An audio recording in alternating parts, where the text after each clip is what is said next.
අපි කොළඹට නුදුරු කොළඹ දිස්ත්‍රික්කයේ අපරට ප්‍රදේශයේ තියෙන ගල්ලෙන් විහාරයක් බලන්න මේ ස්ථානය ඔබ දැකලා තියෙනවද කියලා. දැන් අපි මේක තමයි අපේ විහාරස්ථානය. නමුත් අපි මේ මාර්ගයේ යන්නේ ඔබට යම්කිසි විශේෂ දෙයක් පෙන්වන්න. වලගම්බා රජතුමා සැඟවී සිටිය ස්ථානයක් ලෙස තමයි මේ ගල්ලෙන් විහාරය අපට පෙන්වන්න පුළුවන්. තරමක් ලැහැබ ප්‍රදේශයකින් අපි මේ යන්නේ. ඔබ දන්නවා අහලා ඇති වලගම්බා රජතුමා අනුරාධපුරයෙන් කොළඹ ප්‍රදේශයට වෙනකම් පැමිණිලා තියෙනවා සතුරන්ගෙන් සැඟවිලා. දැන් අපි මේ යන්නේ ඒක ස්ථානයක් හොයාගෙන. ඔබ අහලා තියෙනවනේ වලගම්බා රජතුමා ලංකාවේ ස්ථාන 200කට වඩා සැඟවිලා ඉඳලා තියෙනවා කියලා. මේ ස්ථානයත් එකක්. මේ අබරකඩ ප්‍රදේශයේ මෙතනින් එහා පැත්තේ අපට යන්න පුළුවන් කොරතොට රජමහා විහාරයට. නමුත් මේක අබරකඩ තියෙන ලෙනගල රජමහා විහාරය. ඉතින් මේ ස්ථානයේ වලගම්බා රජතුමා සැඟවිලා ඉඳලා ගල්ලෙන් විහාරයක් කරලා තියෙනවා. ඒකට තමයි අපි මේ ගමනෙන් පස්සේ යන්නේ. ඉතින් බලමු මොකද්ද වෙන්නේ කියලා. ඔබට පේනවා ඇති ඈතින් ලස්සන දර්ශනයක්. කඳු ගැට එහෙම දිස්සනවා. මේ තියෙන්නේ ගල් තලාව.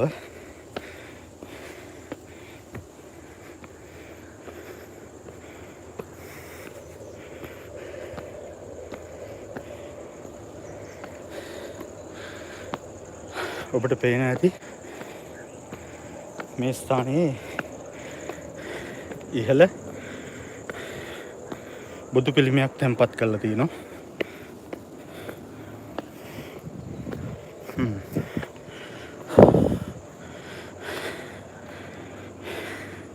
අපි දැන් උඩට ආවා. මේ බුදු පිළිමය ඔබට දැක ගන්න පුළුවන්. මේ වලගම්බා රජතුමා සැඟවී සිටපු ස්ථානයක්. කොළඹ නගරය ආසන්නයේ. රෑතින් දිස්සෙන්නේ කොරතොට ආදී ප්‍රදේශ. තොර කොරතොට කියලා කියන්නේත් වලගම්බා රජතුමා සැඟවී සිටියේ තවත් ස්ථානයක්. මේ පැත්තෙන් ඔබට පේනවා කොළඹ නගරය ආසිත දර්ශන. දැන් ගල්ලෙන් විහාරයේ පිහිටලා තියෙන්නේ මෙන්න මේ යට. මේ ගල් තලාව යට තමයි ගල්ලෙන් විහාරයේ පිහිටලා තියෙන්නේ. අපි බලමු එතෙන්ටත් ගිහිල්ලා. ඉතින් බුද්ධ රූපයක් තියෙනවා. නමස්කාර කරලා හිමීට බහිමු. මේ බලන්න ඉතා පැරණි ගල් තලාවක්. කාදනය වෙලා වතුරට කාදනය වෙලා අද මේ මට්ටමින් තියෙන්නේ. ඉතින් මේ තියෙන්නේ ඊ පැරණි බෝධිරාජානන් වහන්සේ. ඊට එහා පැත්තෙන් විහාර මන්දිරය සහ මෙතනින් යට තමයි ගල්ලෙන් විහාරය තියෙන්නේ. ඉතින් කොළඹ ඔබ ජීවත් වෙන ඔබ දැකලවත් නැතුව ඇති, සමහර විට හිතලවත් නැතුව ඇති කොළඹට කිලෝමීටර් 20ක් කියමු. 20ක් ඇතුළත වලගම්බා රජතුමා සැඟවී සිටියයි කියන ගල්ලෙන් විහාර තිබිය හැකිද කියලා. ඉතින් වලගම්බා රජතුමාගේ කතන්දරය ගත්තොත් අපි ක්‍රිස්තු පූර්ව දෙවනි සියවස වලගම්බා රජතුමා බලයට පත් වෙන්නේ තමාගේ සහෝදරයාගේ ඝාතනයෙන් පස්සේ. ඔබ අහලා ඇතිනේ සහෝදරයාගේ භාර්යාව අනුලා දේවිය සහ ඒ දරුවාත් සමග තමයි වලගම්බා රජතුමාගේ බිරිඳ සෝමාදේවිය. එතකොට ඒ සෝමාදේවිය සහ ඒ පිරිසත් එක්ක තමයි එතුමා පලා යන්නේ. අර ගිරි නිගණ්ඨයා ළඟින් යනකොට ඔබ අහලා ඇතිනේ මහා කළු සිංහලයා පලා යනවා කියලා සඳහනක් කරලා අවසානයේ සටන ජයග්‍රහණය කරලා එනකොට ඇවිල්ලා එතන නිගණ්ඨාරාමය අයින් කරලා අභයගිරි දාගැබ නිර්මාණය කරනවා. ඉතින් ඕක තමයි එතුමාගේ කතන්දරේ. ඉතින් අපි මේ ස්ථානයෙන් ඉවත් වෙලා ගිහිල්ලා හිමීට මේ වැස්ස එහෙම තියෙන නිසා සුළු ලිස්සන සුළු ගතියක් තියෙනවා. බොහොම පරිස්සමෙන් තමයි මේ ගමන යන්න ඕනේ. ඉතින් වලගම්බා රජතුමාගේ ජීවිත කතාවේ ඇත්තටම අනුරාධපුරයෙන් පලා ඇවිල්ලා පලා එනකොට එතුමන් ඉස්සෙල්ලාම ඔය වර්තමාන ලංකාරාමය කියන තැනදී සෝමාදේවිය ඔබ අහලා ඇති කරත්තෙන් පයින්නවා. එතකොට ඒක සිහි වෙන්න තමයි පස්සේ කාලෙක ලංකාරාමය නිර්මාණය කරන්නේ. එතකොට සෝමාදේවිය නැතුව අනුලාදේවියත් මහකුලි මහතිස්ස මහා චූලික මහතිස්ස කියලා තියෙනවා. ඒ ඇවිල්ලා කල්ලාටනාග තමන්ගේ සහෝදරයාගේ පුත්‍රයා. එයයි තමන්ගේ පුත්‍රයා චෝරනාග නාග කියන කුමාරයා පස්සේ තමයි චෝර වෙන්නේ. ඉතින් ඒ ඇත් එක්ක අනුරාධපුරයේ ඉඳන් පහත රට ප්‍රදේශ දක්වා එනකොට ওই වෙස්සගිරිය කියන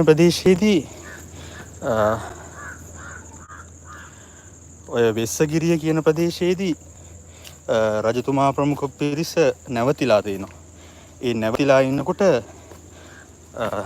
කුපික්කුලතිස්ස කියලා මහරහතන් වහන්සේ කෙනෙක් නෙමෙයි, ඇත්තටම ස්වාමින් වහන්සේ කෙනෙක් එතුමල්ලට උපදෙස් ලබා දීලා දිනවා සල්ගල දක්වා ගමන් කරන්න කියලා. ඒතර සල්ගලේ අවස්ථාවේ ඉඳලා තියෙන්නේ කුපික්කුලතිස්ස හිමියන්ගේ දන්නා දුරන ස්වාමින් වහන්සේ නමක්.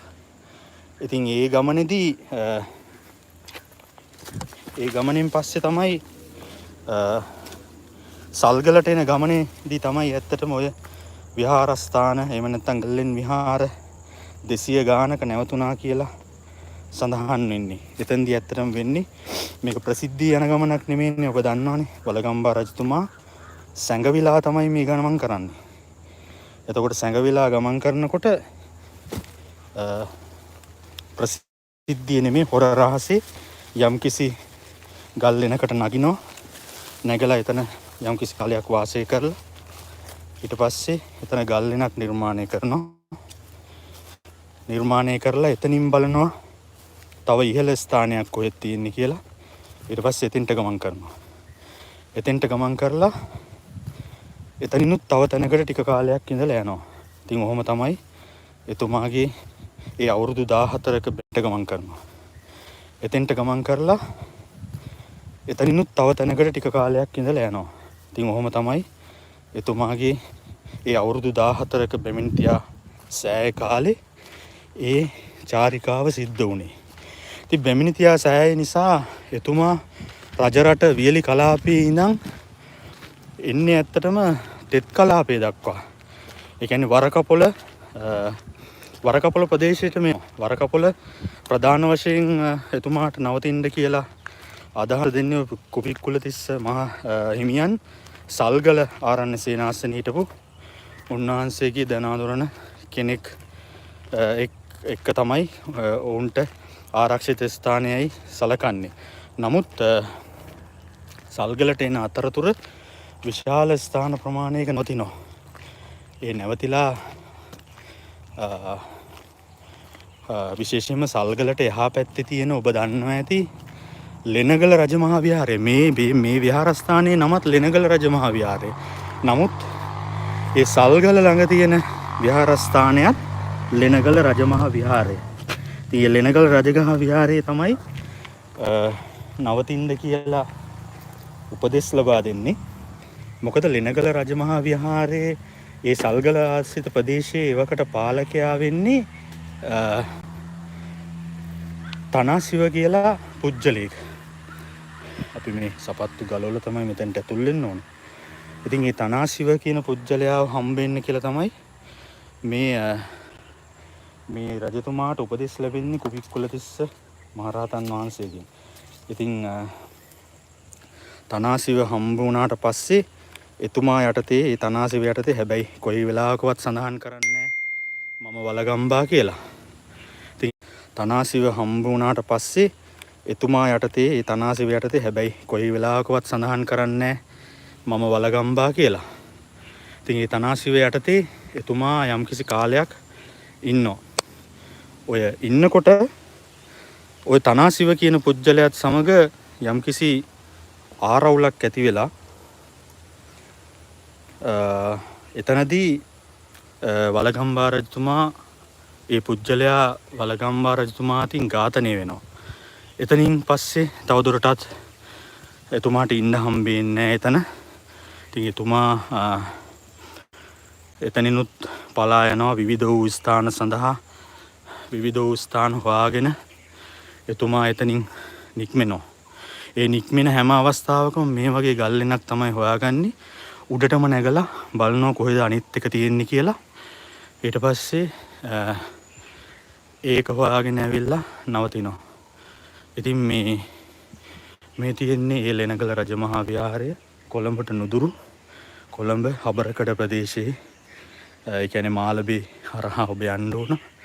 විහාර මන්දිරේ නම් මේ අවස්ථාවේ වහලා තියෙන්නේ. නමුත් ඔබ බලන්න කටාරම් කොටපු ගල්ලෙන් විහාරයක් කොළඹ කිලෝමීටර් 20ක් ඇතුළත ඔබ පැමිණිය යුතුයි මේ ස්ථාන නරඹන්න. ඔබට පේනවා ඇති කටාරම් කොටපු ගල්ලෙන් මේ විහාර මන්දිරය සහ මේ බෝධීන් වහන්සේ ඊටාම මනරම් පරිසරයක් තියෙන්නේ මේ ස්ථානයේ. බොහොම නිස්කලංක පරිසරයක්. ඔබට පේනවා ඇති මේ ස්ථානයේ අපිට සඳහනක් නැහැ සෙල්ලිපියක සඳහනක් නැහැ. නමුත් මේ විහාර මන්දිරය කටාරම් කොටලා ඒ ආසිතව හදලා තියෙන අපිට සඳහනක් නැහැ සෙල්ලිපියක සඳහනක් නැහැ. මේ බෝධීන් වහන්සේ ඊටාම මනරම් පරිසරයක් තියෙන්නේ මේ ස්ථානයේ. බොහොම නිස්කලංක පරිසරයක්. ඔබට පේනවා ඇති මේ ස්ථානයේ අපිට සඳහනක් නැහැ සෙල්ලිපියක සඳහනක් නැහැ. නමුත් මේ විහාර මන්දිරය කටාරම් කොටලා ඒ ආසිතව හදලා තියෙන්නේ. මේ ස්ථානයේ එතුමා නැවතිලා ඉඳලා තියෙනවා. නැවතිලා මෙතනින් තමයි එක කොරතොටට හෝ එතනින් ගියාම ඔය අරනායක පැත්තට යන්න ඇතයි කියලා සැලකෙන්නේ අපි. ඊටාම නිස්කලංක පරිසරයක තියෙන ලස්සන භූමි භාගයක් මේ තියෙන විහාර මන්දිරය.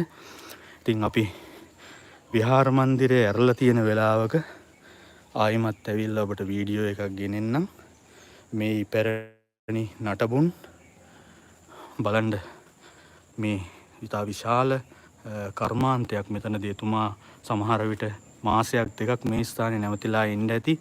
අවසානයේ සංඝයා වහන්සේලාට මේ පූජා කරලා එතුමා මෙතනින් සේනාවත් අරගෙන ඕ සේනාව හිටියා වෙන්නත් පුළුවන් නික්මිලා තියෙනවා මේ ඉපැරණි ගල් නෂ්ටාවශේෂ. ඉතින් අදට ගිහිල්ලා එන්නම්. ආයිත් අපි දවසක මෙවැනිම ස්ථානයකින් පෞරාණික ස්ථානයකින් විශේෂිත ස්ථානයකින් හම්බ වෙමු. එතෙක් ඔබ මේ ස්ථාන නරඹන්න පැමිණෙන්න. විශේෂයෙන් කියන්න ඕන මේ ස්ථාන වල සද්ධාව නැති වෙන විදියට හැසිරෙන්න එපා. බොහොම සදහැවත්ව සදහැසිතින් නැරවිලා මේවා ළමයින්ට දැක බලා ගන්න සලස්සන්න. තෙරුවන් සරණයි.